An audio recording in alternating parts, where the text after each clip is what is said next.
Vous savez, deux choses peuvent pourrir la vie, spécialement lorsqu'il s'agit de progresser professionnellement. Il s'agit de l'ego et du statut.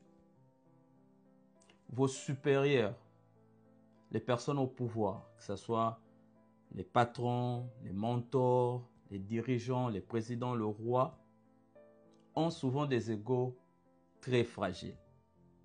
Peu importe la confiance qu'ils affichent en public, ce sont souvent des gens rongés par une insécurité profonde.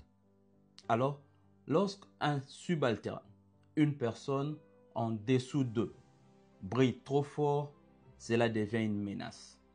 Et la plupart de ces supérieurs ne vous attaquent pas consciemment, mais la peur d'être remplacé, la peur d'être rabaissé ou d'être humilié peut déclencher une hostilité cachée.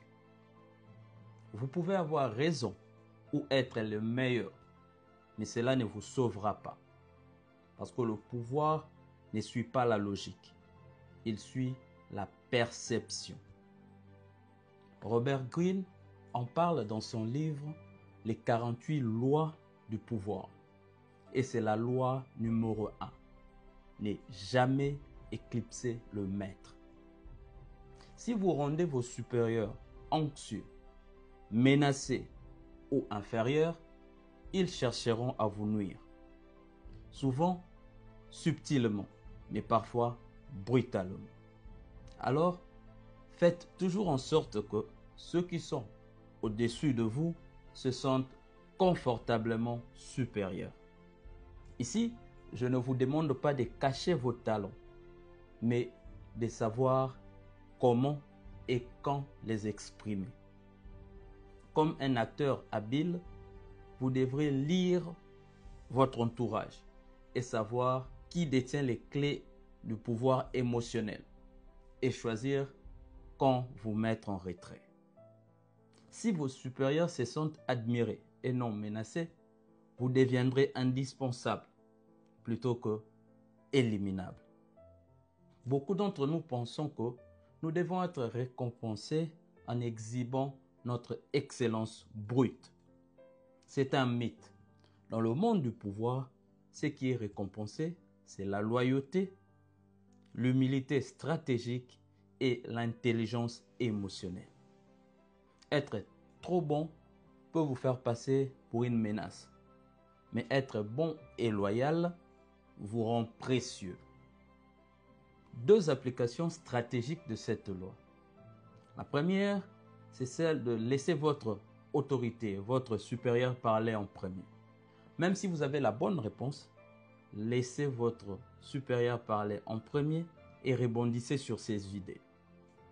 Et la deuxième application stratégique est celle de ne jamais corriger votre supérieur en public. Réservez vos remarques lors des échanges privés. Il existe bien sûr des exceptions, mais elles sont vraiment exceptions et pas la norme. Par exemple, si vous évoluez dans un monde où la méritocratie est la norme, par exemple dans une start-up, ou encore si vous êtes sûr que votre supérieur direct ou celui qui détient le pouvoir n'a pas de problème d'insécurité et qu'il est sûr de lui. Mais une fois de plus, ce sont vraiment les exceptions et non la norme. Du coup, je vous laisse avec cette dernière sagesse. La vérité compte peu face au pouvoir. Ce qui importe, c'est ce que vos actions font ressentir aux puissants. Ici, je ne prône pas l'hypocrisie, mais la stratégie émotionnelle. Il faut gérer les égos avec autant de soin qu'on gère ses finances. Le pouvoir est un jeu.